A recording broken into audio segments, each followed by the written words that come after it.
Sahabat Mawas terkasih, kali ini kita akan berbincang-bincang dengan seorang tokoh dari Salib Suci yang bisa kita kupas, yang kita bisa dalami bagaimana peran orang tua dalam mendampingi remaja di era milenial. Nggak usah lama-lama, saya perkenalkan dengan Bapak Cahyo Anggoro. Lebih lengkapnya, Dr. Andes A.J. Cahyo Anggoro, MSI. Jadi para audien di luar mengetahui bagaimana latar belakang beliau atau belum mengetahui, kita perkenalkan dengan Pak Anggoro. Selamat Pak Anggoro, selamat datang di Mawas TV. Terima kasih. Boleh Pak untuk memperkenalkan Bapak sebelum kita bincang-bincang Pak ya, supaya lebih audiens di luar sana bisa mengenal Bapak gitu. Oke. Monggo Bapak, silakan Bapak. Ya, baik. Saya biasa dipanggil kalau di Salib Suci Anggoro. Oh ya. Tapi saya sebetulnya punya nama yang lain, Anton sama Cahyo. Ah, Nah, Anton ini nama kecil saya. Waktu saya masih SD, masih SMP gitu ya. Begitu saya kuliah, jadi dipanggil Cahyo. Kemudian lama-lama saya tinggal di Salib Suci, tiba-tiba muncul nama Anggoro. Jadi lengkap sudah ya. Oke, saya di Salib Suci sejak tahun 87. Ya, kurang lebih begitu. Jadi 89 berarti sudah 11 tambah 22 berarti 33. Kalau Salib Suci 34 tahun, saya 33 tinggal di sini. Saya sehari-hari bekerja di Fakultas Psikologi Ubaya. iya. Oke, itu aja ya. Itu ya Pak ya. Pak, ini berarti kebetulan gitu Pak ya. Karena kita bicarakan sekarang peran orang tua dalam menghadapi remaja di era milenial. Ya. Memang kita tahu milenial, tapi belum paham apa itu milenial gitu Bapak ya. Kira-kira pengertian remaja milenial itu apa sih Pak? Ya, oke. Sebenarnya istilah milenial sendiri kan sebetulnya ribuan tahun gitu ya. Ya mungkin disebut milenial sekarang karena kita menginjak ke abad 21 atau kalau ribuannya menuju ke 3000 gitu. Dan itu mungkin di antara itu kita sebut milenial ya.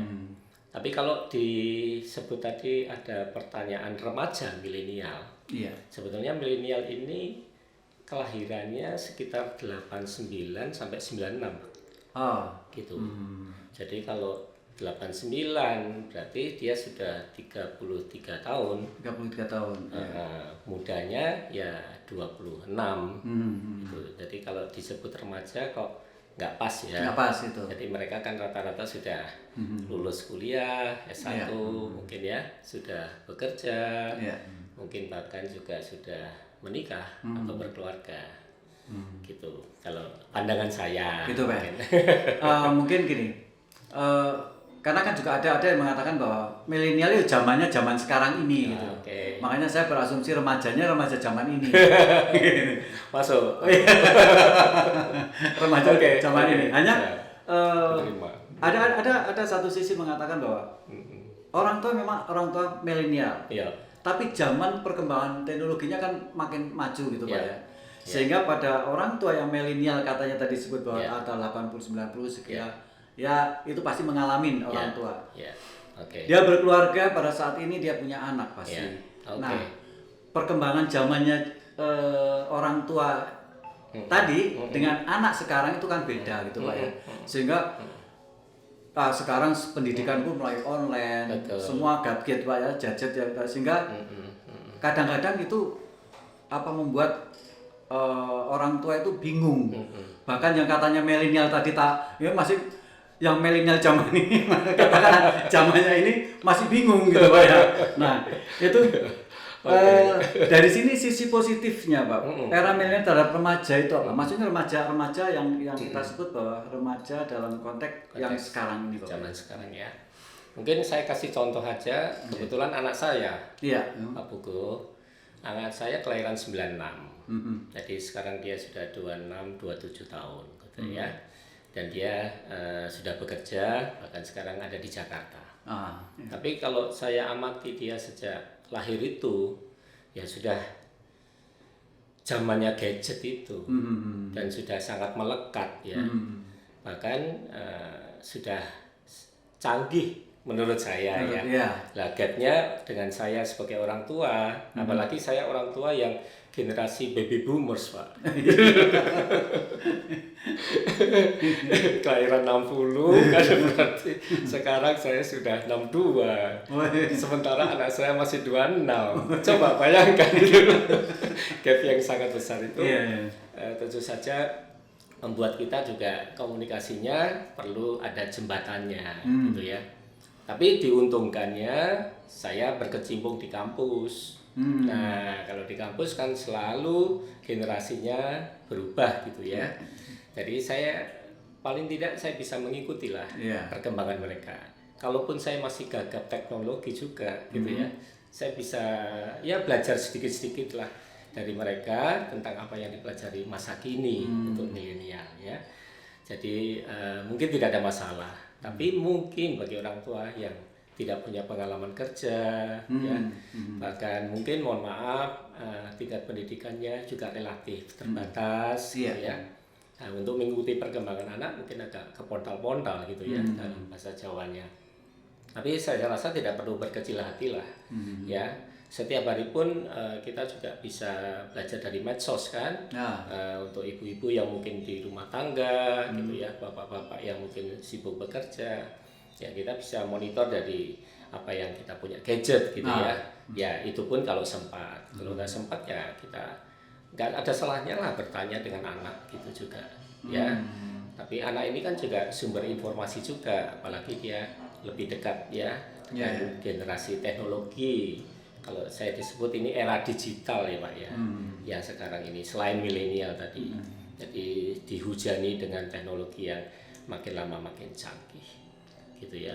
Berarti sisi positifnya itu makin kesini anak remaja itu makin memahami sebuah teknologi dan mungkin lebih canggih dari orang tuanya gitu Pak ya. Hanya pendampingan keluarganya itu harus. Kalau tadi kan positifnya Bapak, remaja. Kalau negatifnya Bapak? Ya. Sebetulnya saya masih tambahkan lagi untuk positifnya. Ya, sekaligus mungkin bahayanya, yaitu value, Pak, nilai, nilai-nilai kehidupan anak sekarang itu kalau dia informasinya juga banyak dari gadget, ya itu ada positifnya banyak informasi, tapi mana yang baik dan buruk dia nggak bisa membedakan, gitu ya. Jadi dan ini menjadi tantangan tersendiri bagi orang tua. Bagaimana memfilter nilai-nilai itu, gitu ya. Nah inilah yang tadi Pak Bukuh tanyakan tentang hal-hal yang mungkin sifatnya negatif. Dan kita tahu kan berita-berita bohong, berita-berita kesesatan itu kan makin lama makin banyak. Belum lagi berita-berita yang sangat mengerikan, yang mungkin membuat kita miris gitu ya. Ya terakhir-akhir ini kan banyak. Bahkan kemarin aja Pak ya, truk tronton di Bekasi kemudian nabrak anak-anak SD lagi. Nah itu kan ya satu sisi kita berita-berita itu kan sangat mengerikan gitu ya, dan itu korbannya pada anak-anak. Nah kalau itu didengar, apakah itu tidak bisa menimbulkan menjadi trauma ya bagi anak-anak, bagi anak gitu kan, menjadi ketakutan gitu. Belum lagi COVID yang kita 2 tahun semua dikungkung, dulu waktu itu masih online, harus di rumah, terus jadi seolah-olah mau keluar itu perlu adaptasi lagi yang baru gitu, dan itu menjadi terbatas ruang geraknya si anak itu ya. Begitu Pak ya. Terus kalau misalkan ini sebagai kita tentu dalam perkembangannya karena kita di lingkup warga gereja Katolik gitu Pak ya. Terus sebagai orang tua apa yang harus dilakukan itu Pak? Karena kan tidak menutup kemungkinan informasi-informasi itu kalau memang tidak bisa kita filter. Ya. Betul. Tapi caranya bagaimana itu Pak? Benar. Ya kan? Ya. Ya kalau secara umum sih ya bisa orang mengatakan bahwa oh ya pokoknya nggak boleh gitu. Betul. Tapi kan tidak segampang itu tidak memperbolehkan seorang anak kepada seorang anak gitu Pak ya. Ya. Nah itu caranya bagaimana Pak supaya nanti secara psikologis anak itu juga bisa berkembang terus dalam pergaulannya dia tidak gaptek gitu Pak ya. Itu bagaimana Pak? Ya. Ini saya menekankan lagi aspek remajanya ya Pak ya, Pak Buku. Jadi kalau Pak Buku masih ingat, dulu nggak sempat tersentuh remaja itu Pak. Yang ada adalah kelompok anak-anak sama mudika zaman dulu. Iya Pak. Ya kan? Iya betul. Jadi loncatan yang di tengah-tengah ini nggak dijamah waktu itu. Padahal masa-masa ini, masa-masa SMP ya Pak ya, itu kan masa-masa pancaroba, ya. Transisi. Nah begitu gereja mengamati hal ini, menengarai, wah ada bahaya ini. Kalau ini tidak kita dampingi, betul. bisa hilang. Kalau dalam bahasa generasi bisa lost Pak, lost generation, hilang generasi ini. Bisa mungkin mohon maaf keluar dari gereja Pak. Betul. Dari ulasan tadi Bapak ya, itu kan masalah seks juga, anak remaja itu juga kadang-kadang dengan kemampuan, bukan anak remaja aja, anak SD loh Pak, itu udah bisa membuka gadget dan itu bisa mencari celah-celah untuk apa yang mungkin orang tua nggak mengetahui gitu Pak ya.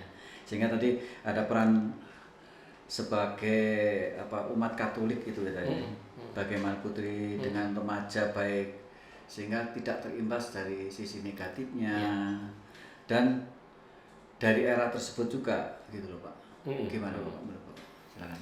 Ya mungkin sebelum saya masuk ke sana Pak, itu kalau remaja itu kan tadi saya bilang tengah-tengah ya Pak ya.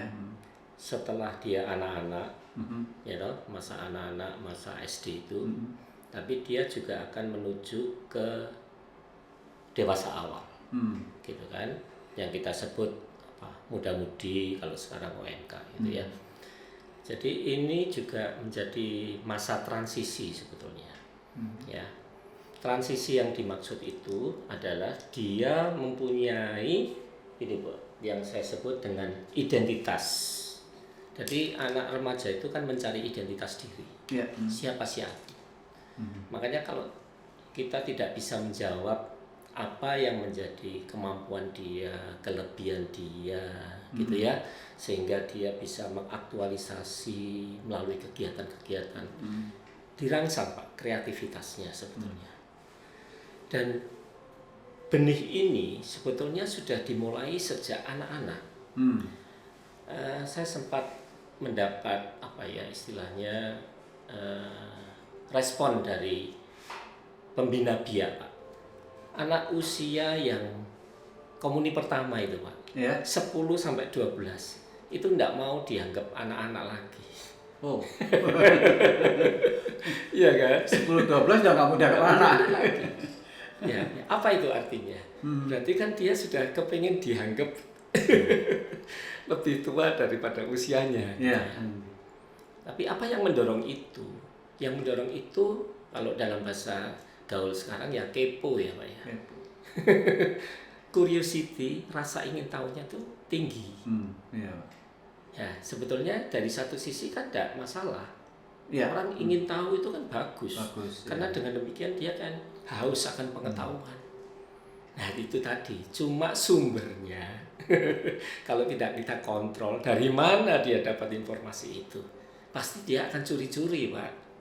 Nah curi-curi pengetahuan dari berbagai sumber yang di luar kemampuan kita untuk mengendalikan, itu yang bahaya sebetulnya. Nah ini saya tidak bisa menjamin ya Pak ya 100% bagaimana kita membendung itu semua. Tapi minimal itu ada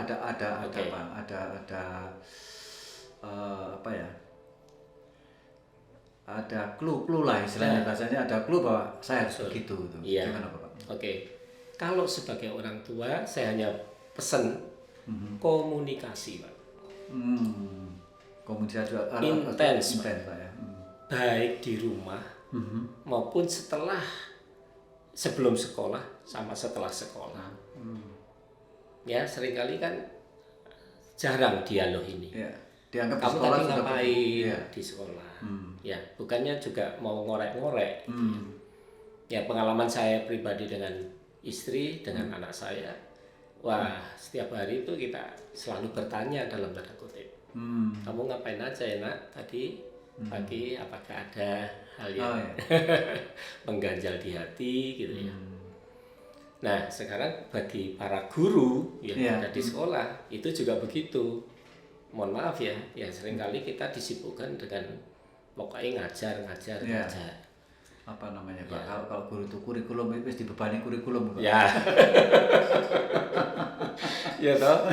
Kapan ada kesempatan kita bincang-bincang santai, kita ngobrol mungkin sambil makan gitu ya, sambil main-main. Ya ini yang sebetulnya salah satu lah cara kita membendung ya. Karena kehidupan anak itu kan ya sebagian di rumah dan sebagian di sekolah. Lebih banyak di rumahnya Pak. Nah, sekolah paling cuma berapa jam. Nah, berarti di rumah ini kan ada perlu di-maintain itu, dirawat ya. Tapi ya itu tadi kemungkinan kan juga orang tua sama-sama bekerja Pak. Nah ini yang jadi repot juga gitu ya. Bagaimana membagi waktu, menyelakan untuk menyapa anak gitu ya. Saya kok menduga itu salah satu juga yang menjadi penyimpangan Pak, error.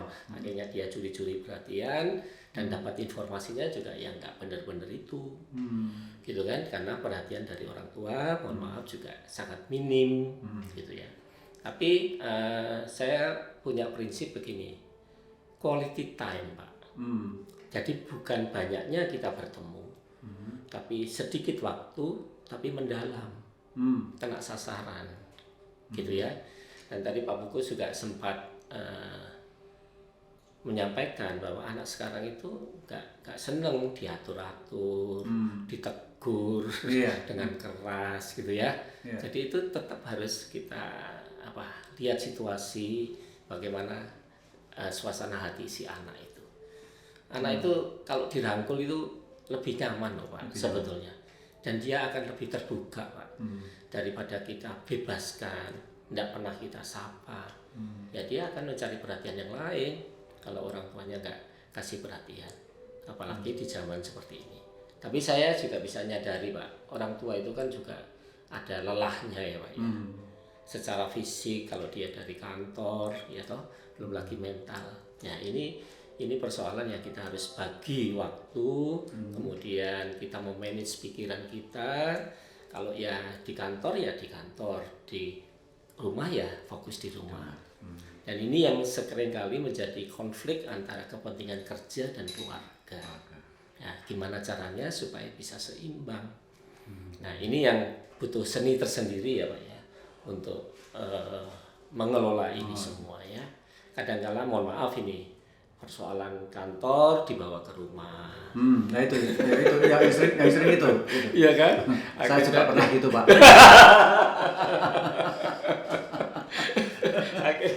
Kena damprat kan. Iya. Mestinya marah di kantor atau dimarahi. Mau membalas gak bisa. Iya, betul. Terus gak dibawa sadar, dibawa ke rumah. Betul. Dan ini kan sayang Pak ya. Iya. Luka batin lah bisa terjadi pada anak. Loh, ada apa ini Bapak ini tiba-tiba kok itu bagaimana Pak? Kalau katakanlah orang tuanya itu nyon sewu berpendidikan Pak ya. Bahkan berpendidikan kadang-kadang juga cuek gitu Pak ya. Tapi oke, kita bisa menyederhanakan bahwa anggaplah orang tua itu harus mampu katakanlah mendeteksi bahwa anak ini punya problem. Itu caranya gimana Pak ya? Nyesewu caranya. Karena tadi sangat menarik Bapak mengatakan terus ada itu yang menarik sekali. Akhirnya saya bagaimana caranya itu Pak? Ya, cara. Kalau kita bicara cara, tadi sudah saya sampaikan merangkul ya Pak. Merangkul. Nah, pengertian merangkul ini ya macam-macam ya. Setiap orang tua dan anak punya gayanya sendiri. Ya. Saya langsung sharing untuk diri saya sendiri aja Pak. Dengan anak saya dulu. Itu sambil tiduran Pak. Oh. Santai gitu loh Pak. Jadi bukan di sidang ya Pak ya. Nah, kalau di sidang itu dia akan blocking, stop. Saya nggak mau ya. Jadi suasana santai seperti itu. Juga ngobrolnya nggak usah langsung to the point persoalan dia. Soalnya, gitu. Dilambarin dengan apa nak sayang-sayang. Ya diselimur ke titik. Terus nanti baru pelan-pelan. Juga apakah perlu itu ada penghargaan Pak? Bagus. Gitu kan kadang-kadang kan anak penghargaan itu kadang-kadang orang tua beranggapan penghargaan itu bisa materi, bukan. Anak kadang-kadang nggak mau penghargaan. Yang diharapkan bukan materinya gitu, tapi penghargaan. Aduh, kamu pinter ya nak ya. Iya. Aduh, kalau misalkan dia salah di sekolah dapat nilai jelek pun, kalau orang tua mungkin harus mengatakan bahwa nggak apa-apa, besok bisa diperbaiki. Sekarang belajar. Apakah itu juga pola yang harus ujian ya Pak ya? Dengan kata lain pujian atau penghargaan itu penting Pak. Itu tadi toh. Kalau dia mempunyai suatu prestasi sekecil apapun Pak. Kalaupun ada kesalahan yang dilakukan juga jangan disekap ya Pak. Nah itu kadang-kadang itu masih sekap Pak. Ya toh. dan sering terjadi. Ternyata itu jangan Pak ya. Di era sekarang tuh malah nanti larinya malah ke betul. Harus smooth ya. Kenapa sih kamu tadi begitu? Tapi ya kita tidak boleh menutup kemungkinan ya Pak. Ya seringkali kita juga lost control juga ya Pak. Kita juga manusia, orang tua juga kadang-kadang emosinya dulu daripada pendekatannya dulu. Gitu. Ya toh. Tapi ya akhirnya gini Pak, pengalaman saya jangan hanya mamanya kita LDR Pak, jarak jauh pun, per telepon itu juga kita harus hati-hati ngomong gitu. Kalau enggak dia stop Pak, dia enggak akan ngomong gitu. Nah, tapi pengalaman saya dengan dia kita hargai, mungkin kalau dia ada kesalahan tidak terlalu kita sekat gitu ya, itu mungkin dia akan menjadi terbuka. Tapi ada kalanya dia punya private Pak. Rahasia pribadi. Tapi biasanya juga hanya sebentar gitu ya. Habis itu dia mau ngomong lagi. Mungkin sungkan, takut gitu, enggan gitu ya Pak ya. Lagi ngomongnya sudah lain kali. Gitu Pak. Oke Pak. Kalau di sini gereja memiliki peran psikologis terhadap perkembangan muda, tentu harus didukung oleh peran umat juga Pak ya. Betul. Umat juga bukan hanya kalau ada kesalahan apa-apa terus sampai tadi ada kan terus keluar dari gereja, jangan disalahkan gerejanya. Betul. Tetapi peran umat harus ada di sana gitu Pak ya. Bagaimana hal itu bisa dilakukan menghadapi tantangan yang mungkin di zamannya orang tua yang ya katakanlah milenialnya kalah milenial dengan sekarang ini gitu. Ini kan gereja sebagai rumah untuk katakanlah rumah untuk berdialog dengan Tuhan ya, berdialog dengan Tuhan. Tapi juga gereja ada satu memberikan satu dorongan pembinaan gitu Pak ya.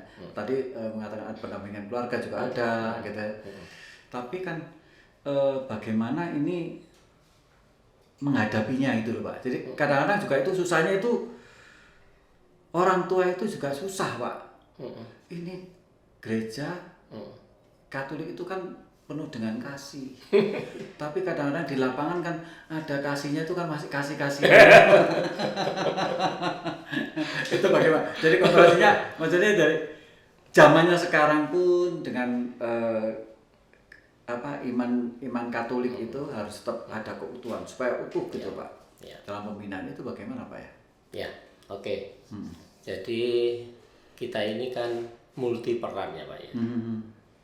Di satu sisi di rumah sebagai anak gitu ya, nanti di sekolah sebagai murid gitu ya, nanti di gereja sebagai umat. Dan ini kalau bahasanya Sugio Pranoto kan semua harus 100%. Ya. Tidak boleh 50-50, 50% di rumah, 50% di kantor, di sekolah, ataupun di gereja. Sebenarnya totalitas kuncinya di situ ya Pak ya. Itu ya. Nah, saya menangkap ini masih ada konflik kepentingan ya Pak ya. kadang-kala skala prioritasnya itu nggak tahu saya. Tiap keluarga itu beda-beda, Pak.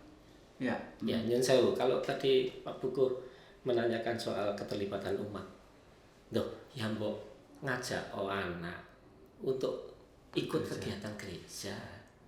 Waduh, aku tersentuh.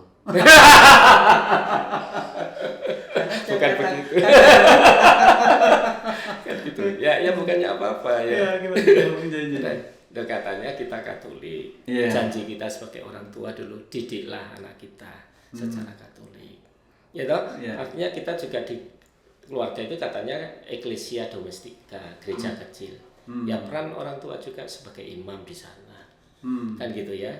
Tapi satu sisi kan kita juga harus menggereja bersama umat. Kita kan menyatu. Dan di situ kan juga ada pembinaan otomatis dalam kebersamaan itu. Nah, ini kegiatan-kegiatan ini menjadi wadah kan bagi para anak-anak kita. Nah, kalau enggak ya kadang-kadang kehilangan arah gitu Pak menurut saya. Tapi saya juga menengarai Pak. Kadang-kadang gereja kita ini ketinggalan zaman. Di antaranya mungkin itu salah satunya. Jadi ogah. Gereja kegiatan ini ngono-ngono ae. Gitu. Dan ini saya dengar loh Pak. Ini kebetulan sekarang terjadi di HKI Pak. Mohon maaf ya kalau sekarang bangunannya Anda lihat. Wih, keren Pak. Milenial banget Pak. Iya, betul. Dan itu saya nggak tahu desainernya siapa itu. Bahkan dengar-dengar akan dibuat arena untuk anak-anak muda. Terus saya pernah tanya itu, kebetulan kami aktif di sana gitu, menggunakan salah satu fasilitas juga di sana.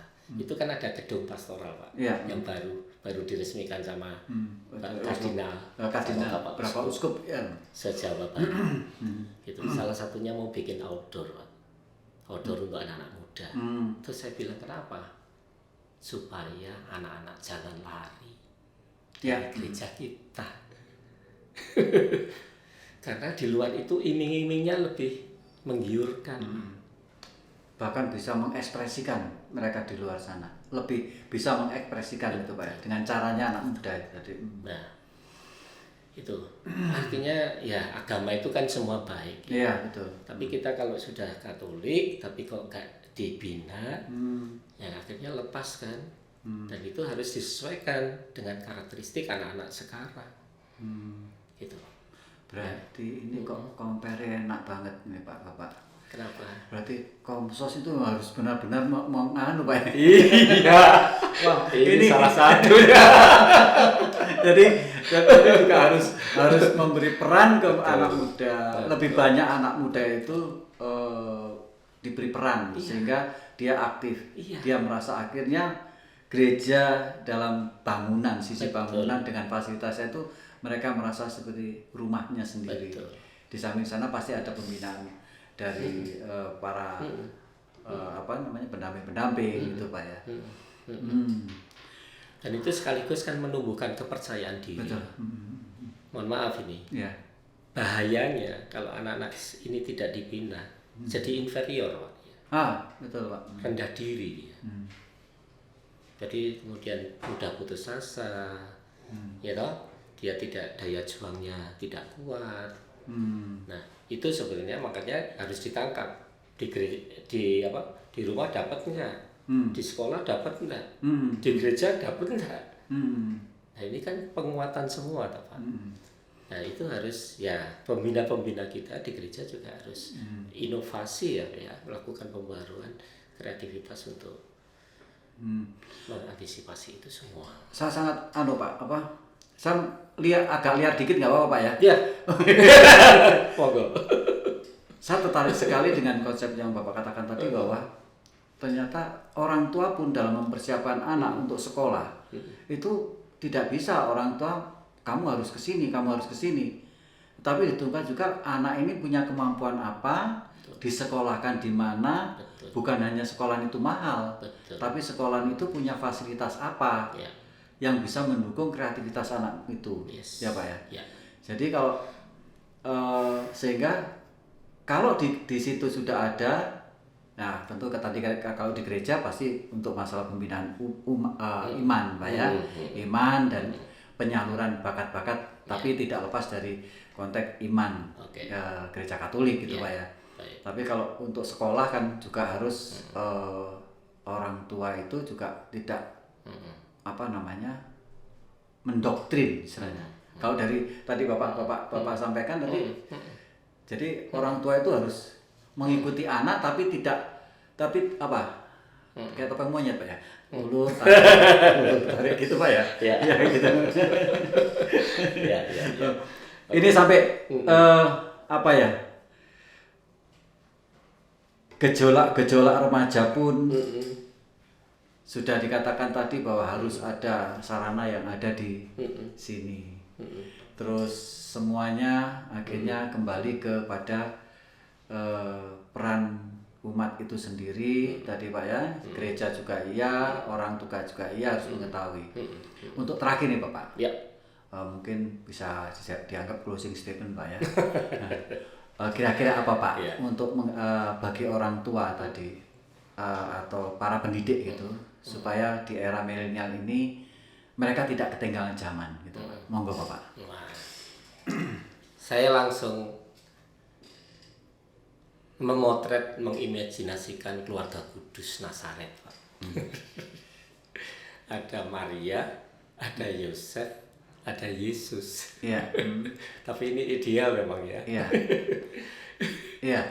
Masih ingat ya peristiwa kitab sucinya. Umur 12 Yesus itu sudah ngajar ahli Taurat. Ya kan? Ya saking jeniusnya Pak. Ya kan? Memang Yesus itu ya Allah itu sendiri. Jadi nggak heran. Tapi sempat orang tua kan resah. Waktu ke Yerusalem pulang, loh mana Yesus? Anakku, oh ternyata dia di bait Allah. Itu kan satu sisi kan sudah bagus ya Pak ya. Oh dia aktif di gereja, makanya jawabannya ya agak sengol juga gitu. Kenapa ibu mencari aku? Bukankah aku harus tinggal di rumah Papa? Kan nggak ngerti itu San. Kalau seandainya itu terjadi perdebatan Pak, Maria yang marah. Kamu itu siapa tuh Pak? Berani-beraninya kamu menanyakan itu. Aku itu mencari kamu susah payah. Tapi kamu jawabannya seperti itu. Seolah-olah tidak menghargai. Nah satu sisi kan ini Pak ya. Berarti harus ada saling kesepahaman Pak antara orang tua dan anak. Ya kan? Jadi anak itu tidak selalu ada di bawah. Kadang-kala dia juga punya kemampuan yang dia punya butuh kebebasan untuk mengekspresikan. Kan demikian pula orang tua kan butuh penghormatan. Tapi butuh dia perhatian. Nah, itu tetap harus kita lakukan. Sebatas tentang kemampuan kita. Ya kan? Nah, kalau begitu itu akan enak gitu. Dan anak itu juga sebetulnya kalau tadi ngomong bakat Pak, itu sudah bisa ketahuan sejak anak-anak. Jadi jangan menunggu nanti dewasanya. Sekarang persoalannya fasilitas ya Pak ya.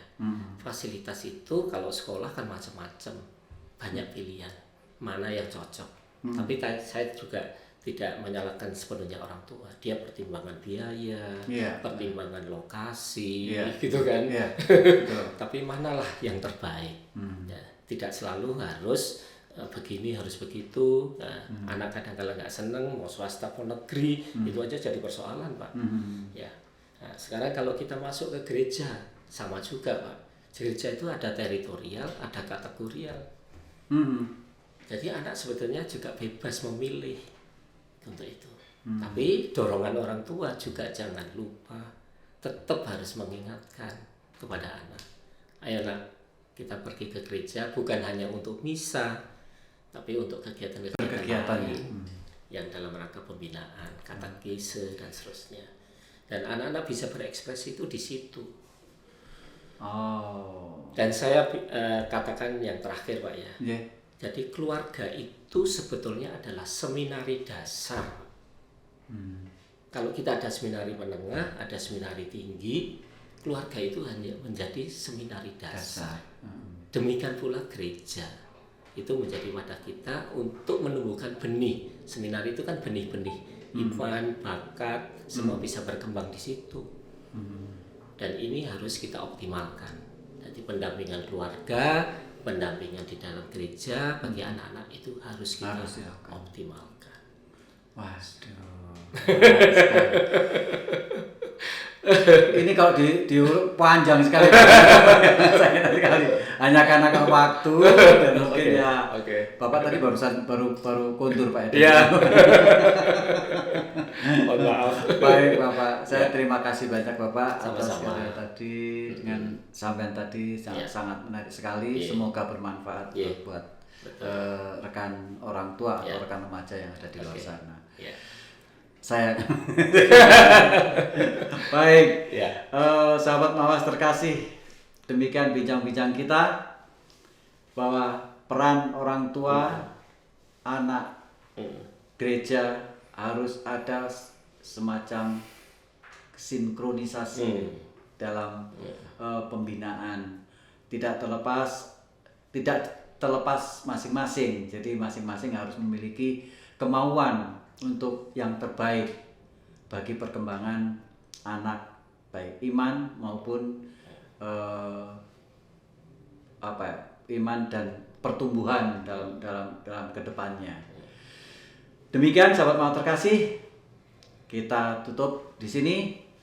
Sampai jumpa di lain kesempatan. Salam sehat selalu. Salam.